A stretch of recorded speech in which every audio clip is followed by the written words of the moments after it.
Hello friends, welcome to my YouTube channel. My name is Harjeet Kaur. हम कर रहे थे Indian economy by Ramesh Singh और उसमें आज हम करेंगे इकोनॉमिक सिस्टम। इकोनॉमिक सिस्टम में तीन चीज़ें आती है, एक आती है मार्केट इकोनॉमी, एक आती है नॉन मार्केट इकोनॉमी और एक आती है मिक्स्ड इकोनॉमी। इसमें आज हम करेंगे मार्केट इकोनॉमी। तो शुरू करते हैं इकोनॉमिक सिस्टम से।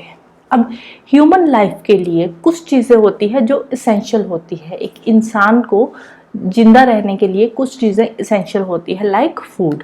खाना है, खाना खाएंगे तभी जिंदा रहेंगे। पानी चाहिए, हमारे रहने के लिए थोड़ी बहुत जगह भी चाहिए, पहनने के लिए कपड़े भी चाहिए।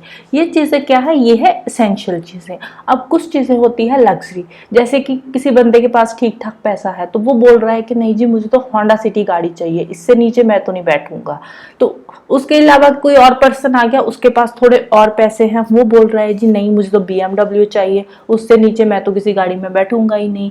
कोई सपोज कोई मिडिल क्लास फैमिली का बंदा आ गया, उसको है कि हाँ भाई घर में गाड़ी होनी चाहिए सो दैट कि पूरी फैमिली इकट्ठी जा आ सके, तो कोई सी भी गाड़ी चल जाएगी, नैनो से भी काम चल जाएगा। तो वो चीज़ें हैं लग्जरी। अब कुछ चीज़ें हैं इसेंशियल। अब इसेंशियल चीज़ों को लोगों तक पहुंचाना, ये सबसे पहला चैलेंज हमारे सामने आया। अब इस चैलेंज के दो डायमेंशंस आते हैं। पहला क्या है, पहला है कि प्रोडक्शन करना, ठीक है। जो इसेंशियल चीज़ें हैं वो प्रोड्यूस करनी पड़ेगी तभी हम लोगों तक पहुंचाएंगे ना। तो सबसे पहले चैलेंज क्या आया, प्रोडक्शन करना है। सेकेंडली क्या है, उनको सप्लाई करना, जो नीडी पीपल है उन तक पहुंचाना, डिस्ट्रीब्यूट करना। तो ये दो डायमेंशंस आते हैं इस चैलेंज को पूरा करने के लिए। अब प्रोडक्शन के लिए क्या चाहिए हमें, प्रोडक्शन के लिए हमें चाहिए प्रोडक्टिव एसेट्स। सपोज हमने कोई चीज़ प्रोड्यूस करनी है, सपोज शर्ट ही बनानी है, तो शर्ट बनाने के लिए भी तो हमें प्रोडक्टिव एसेट्स चाहिए ना। हमें कपड़ा चाहिए, उसके अलावा स्टिचिंग के लिए टेलर चाहिए, बटन्स चाहिए, उसके बाद पैकिंग करनी है शर्ट की, फिर लोगों तक पहुंचाना है, तो प्रोडक्टिव एसेट्स तो चाहिए ना, कोई भी चीज़ बनानी है उसके लिए। और प्रोडक्टिव एसेट्स के लिए क्या चाहिए हमें, मनी, ठीक है। अब शर्ट बनानी है, कपड़ा खरीदना है, तो उसके लिए पैसा तो चाहिए ना, फ्री में तो कोई हमें कपड़ा दे नहीं देगा। तो मोस्ट इंपॉर्टेंट चीज क्या आ जाती है, मनी। मनी जिसको क्या बोलते हैं हम, इन्वेस्टमेंट। इन्वेस्टमेंट कौन करेगा, हु विल इन्वेस्ट, कौन इन्वेस्ट करेगा, तो क्यों करेगा इन्वेस्ट कोई बंदा भाई। अब प्रोडक्शन करनी है, अब कोई फ्री में तो कोई ऐसे कर नहीं देगा इन्वेस्ट के चलो जी मैं पैसे लगा रहा हूँ आप प्रोडक्शन करो, फ्री में कोई नहीं करेगा, ठीक है। तो कौन इन्वेस्ट करेगा और क्यों करेगा। इसी चैलेंज को पूरा करने के लिए अलग अलग तरह के इकोनॉमिक सिस्टम निकलकर हमारे सामने आए। कौन कौन से इकोनॉमिक सिस्टम आए, market economy, non market economy और थर्ड आ गया मिक्स्ड इकोनॉमी। तो सबसे पहले आज हम करेंगे मार्केट इकोनॉमी। जो मार्केट इकोनॉमी का प्रिंसिपल था वो सबसे पहले दिया था, उसका ओरिजिन हुआ था Scottish philosopher and economist Adam Smith ने इसका आइडिया दिया था मार्केट इकोनॉमी का। ये 1723 से लेकर 90 तक एक्टिव थे। इनकी एक पब्लिकेशन भी आई थी 1776 में जिसका नाम था an enquiry into nature and causes of the wealth of nations. Sorry. अब इन्होंने क्या बोला, इन्होंने बोला कि जो भी आप प्रोडक्शन कर रहे हो, किसी चीज़ की अगर हम प्रोडक्शन कर रहे हैं तो उसको क्या बोलेंगे हम, उसको बोलेंगे इकोनॉमिक एक्टिविटी, ठीक है। लोगों के लिए हम कोई चीज़ प्रोड्यूस कर रहे हैं तो हम एक इकोनॉमिक एक्टिविटी कर रहे हैं। अब इकोनॉमिक एक्टिविटी कौन करेगा, कोई इंडिविजुअल करेगा या फिर कोई फर्म करेगी, कंपनी करेगी, ठीक है। वो क्यों करेगी प्रोडक्शन, क्यों इकोनॉमिक एक्टिविटी करेगी, वो इकोनॉमिक एक्टिविटी करेगी अपने सेल्फ इंटरेस्ट के लिए। अब उससे सोसाइटी को क्या फायदा होगा, उससे सोसाइटी को गुड्स एंड सर्विसेज सप्लाई होगी, सोसाइटी को चीजें मिलेगी, जो जिन चीजों की जरूरत है, जिनकी डिमांड है, वो चीजें वो फर्म या कोई इंडिविजुअल बनाएगा, उसको सप्लाई करेगा सोसाइटी को। तो अब जो प्रोडक्ट्स है वो सोसाइटी तक पहुंच जाएंगे और उसमें बहुत सारे लोगों का सेल्फ इंटरेस्ट जुड़ा होगा, बहुत सारे लोगों को फायदा होगा। सपोज हमने एक शर्ट बनाई है, किसी फर्म ने या किसी इंडिविजुअल ने एक शर्ट बनाई है। शर्ट एक ही पर्सन ने तो बना के पहुंचा नहीं दी सोसाइटी तक, उसमें बहुत सारे पर्सन इन्वॉल्व होंगे। कोई कपड़ा बना रहा है, उसके बाद स्टिचिंग का काम कोई अलग पर्सन कर रहा होगा, कोई पर्सन बटन बना रहा है, कोई पर्सन उसकी पैकिंग कर रहा है और सप्लाई करने वाला अलग पर्सन होगा। तो बहुत सारे लोग उसमें एम्प्लॉयड हैं, बहुत सारे लोग उसमें काम कर रहे हैं, बहुत सारे लोगों को काम मिल रहा है उसमें। तो इसमें बहुत सारे लोगों का सेल्फ इंटरेस्ट इन्वॉल्व है, बहुत सारे लोगों को बेनिफिट मिल रहा है। तो एडम स्मिथ ने इस मोटिवेटिंग फैक्टर को क्या बोला है, इसको बोला है इनविजिबल हैंड, जिसको कि एनिमल स्पिरिट भी बोला जाता है। तो यहीं से हमारे इस क्वेश्चन का आंसर मिल जाता है कि who will invest and why, कौन इन्वेस्ट करेगा और क्यों करेगा। अपने बेनिफिट के लिए लोग इन्वेस्ट करेंगे। अब काम को अच्छे से करने के लिए, हाई प्रोस्पेरिटी के लिए, ठीक है, हाई प्रोस्पेरिटी के लिए क्या करना होगा, डिवीजन ऑफ लेबर करनी होगी। डिवीजन ऑफ लेबर का मतलब क्या होता है, specialisation of labour force by breaking down large jobs into small components. जैसे कि एक शर्ट बनानी है, एक शर्ट बनाने के लिए उन्होंने अलग अलग काम अलग अलग पर्सन को दे दिए जो जिस काम में स्पेशलाइज्ड है, राइट। जैसे कि कोई स्टिचिंग में स्पेशलाइज्ड है तो उसको स्टिचिंग करने का काम दे दिया, कोई बटन बनाने में स्पेशलाइज्ड है उसको बटन बनाने का काम दे दिया, कोई पैकिंग में स्पेशलाइज्ड है उसको पैकिंग का काम दे दिया, कोई मार्केटिंग में स्पेशलाइज्ड है तो उसको मार्केटिंग का काम दे दिया। तो स्पेशलाइजेशन का फायदा क्या होगा, स्पेशलाइजेशन से एक तो स्पीड बढ़ेगी काम करने की, दूसरा क्वालिटी आएगी चीज़ों में, क्वालिटी अच्छी होगी, राइट। तो जो इनविजिबल हैंड है, जो एडम स्मिथ ने आइडिया दिया था इनविजिबल हैंड का, इनविजिबल हैंड को प्रॉपरली ऑपरेट करने के लिए क्या चाहिए, एक सूटेबल इन्वायरमेंट चाहिए, एक मार्केट चाहिए। अब मार्केट किन चीज़ों पे काम करती है, मार्केट काम करती है मार्केट फोर्सेस पे। मार्केट फोर्सेस कौन कौन सी है, डिमांड एंड सप्लाई। अब मार्केट कैसे चलती है, डिमांड एंड सप्लाई पे, कि किस चीज़ की डिमांड है और क्या सप्लाई कर रहे हैं हम लोगों को। जिस चीज़ की डिमांड है वही चीज़ देंगे ना। तो इसमें क्या आता है, what to produce, how much to produce and at what price to sell, कि क्या प्रोड्यूस किया जाए, किस चीज़ की प्रोडक्शन हो और कितनी प्रोडक्शन हो और किस प्राइस पे उस चीज़ को बेचा जाए। ये सब चीज़ें जो है कौन डिसाइड करता है, ये चीज़ें डिसाइड करती है मार्केट फोर्सेस। डिमांड के हिसाब से ही हम चीज़ें प्रोड्यूस करेंगे ना, ऐसे तो है नहीं है कि डिमांड है नहीं है हम चीज़ें प्रोड्यूस करे जा रहे हैं, या डिमांड बहुत ज़्यादा है और प्रोडक्शन हो नहीं रही है। जैसे अभी कोरोना के टाइम पे आपने देखा होगा कि सैनिटाइजर हो गया, मास्क हो गया, इन चीज़ों की डिमांड बढ़ गई थी। तो डिमांड बढ़ने से क्या होगा, प्रोडक्शन भी बढ़ गई और सप्लाई भी बढ़ा दी।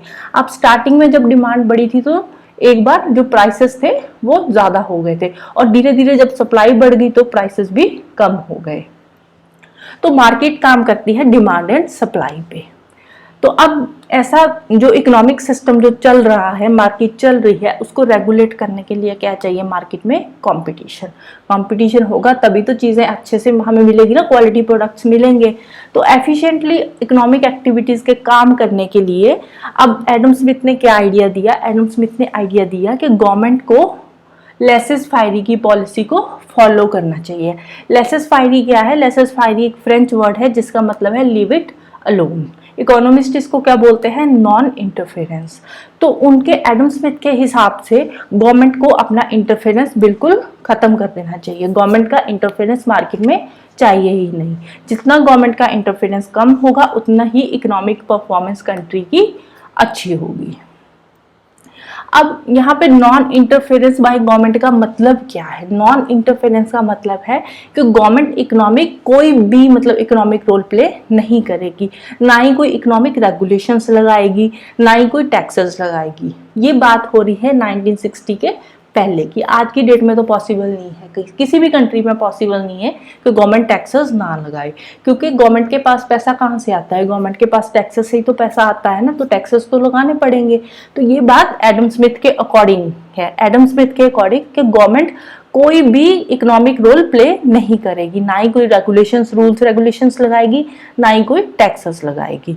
तो एडम स्मिथ ने क्या बोला ऐसे सिस्टम को, एडम स्मिथ ने बोला कि एक ऐसा इकोनॉमिक सिस्टम होना चाहिए जिसमें कि नेचुरल लिबर्टी हो, सिस्टम ऑफ नेचुरल लिबर्टी, जिसमें कि प्रॉपर लिबर्टी मिल रही हो मार्केट को, वो अपने हिसाब से काम करे।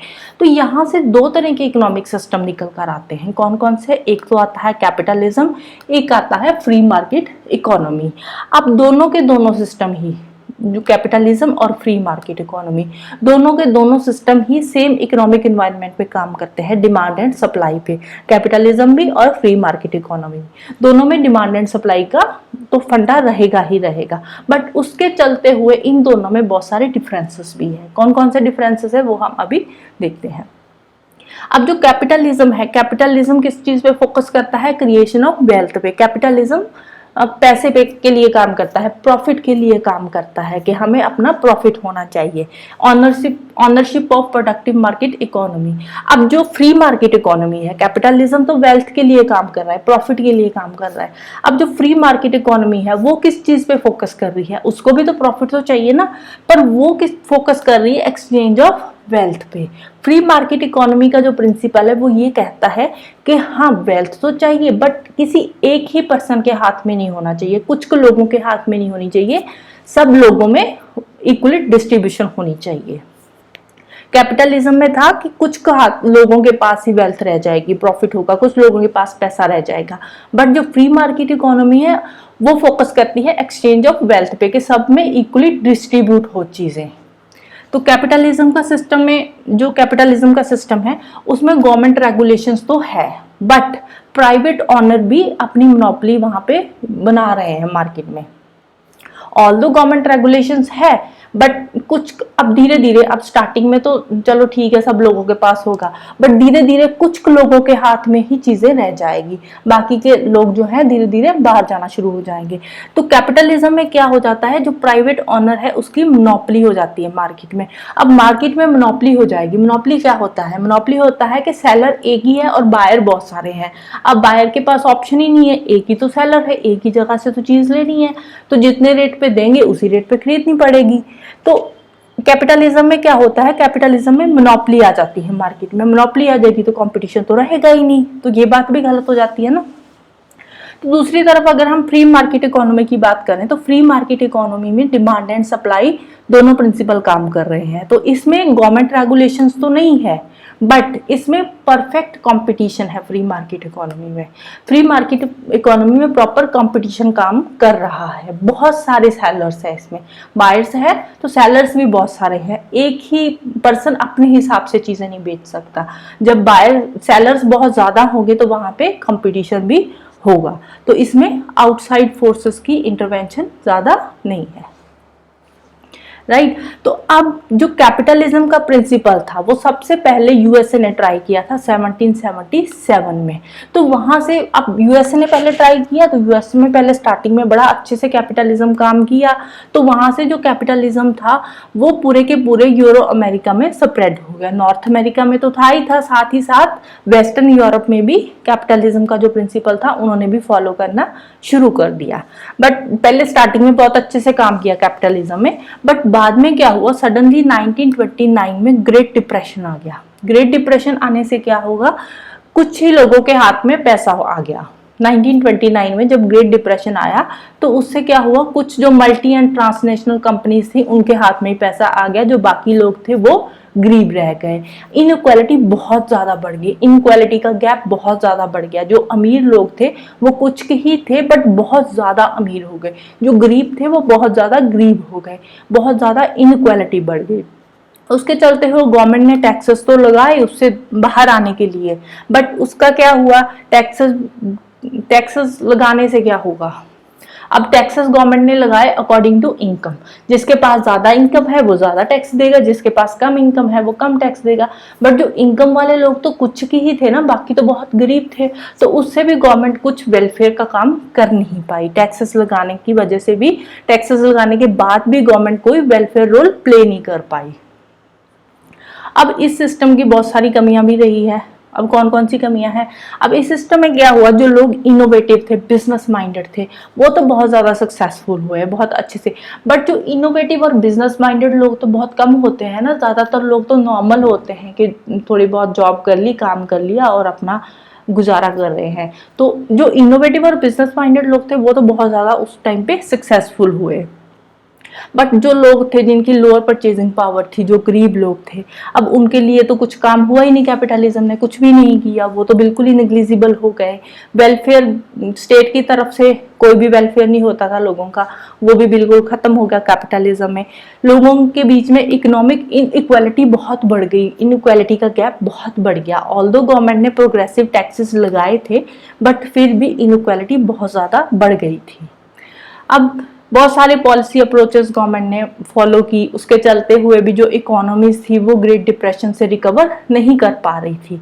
तो इसके चलते हुए एक ब्रिटिश इकोनॉमिस्ट आए, जॉन मेनर्ड कीन्स, जो कि 1883 से लेकर 1949 तक एक्टिव थे। वो इकोनॉमिक्स की उन्होंने एक नई ब्रांच शुरू की जिसका नाम था मैक्रो इकोनॉमिक्स। उनकी एक पब्लिकेशन भी आई थी 1936 में जिसका नाम था the general theory of employment, interest and money. तो उन्होंने जो इकोनॉमिक रिकवरी करने के लिए जो क्राइसिस आए थे 1929 में, तो उससे इकोनॉमी को रिकवर करने के लिए उन्होंने कुछ अपने सुजेशंस दिए। उन्होंने क्या सुजेशंस दिए? उन्होंने बोला कि कैपिटलिज्म के साथ साथ सोशलिज्म भी होना चाहिए। अगर मार्केट इकोनॉमी है तो मार्केट इकोनॉमी के साथ साथ नॉन मार्केट इकोनॉमी का प्रिंसिपल भी फॉलो करना चाहिए। तो अगर आप दोनों मार्केट और नॉन मार्केट इकोनॉमी को इकट्ठा लेकर चलोगे, मतलब कि मिक्स्ड इकोनॉमी का उन्होंने प्रिंसिपल दिया था। अगर आप मिक्स्ड इकोनॉमी के साथ चलोगे तो ग्रेट डिप्रेशन से बाहर आने के चांसेस हैं। तो उसके बाद इकोनॉमीज ने उनके जो प्रिंसिपल था मिक्स्ड इकोनॉमी का उसको फॉलो किया और इकोनॉमीज ग्रेट डिप्रेशन से धीरे धीरे रिकवर हो गई, right. So this is all about today. Next हम करेंगे नॉन मार्केट इकोनॉमी। तो जाने से पहले वीडियो को लाइक कर देना, शेयर कर देना और चैनल को सब्सक्राइब कर लेना। Thank you, bye bye and have a nice day.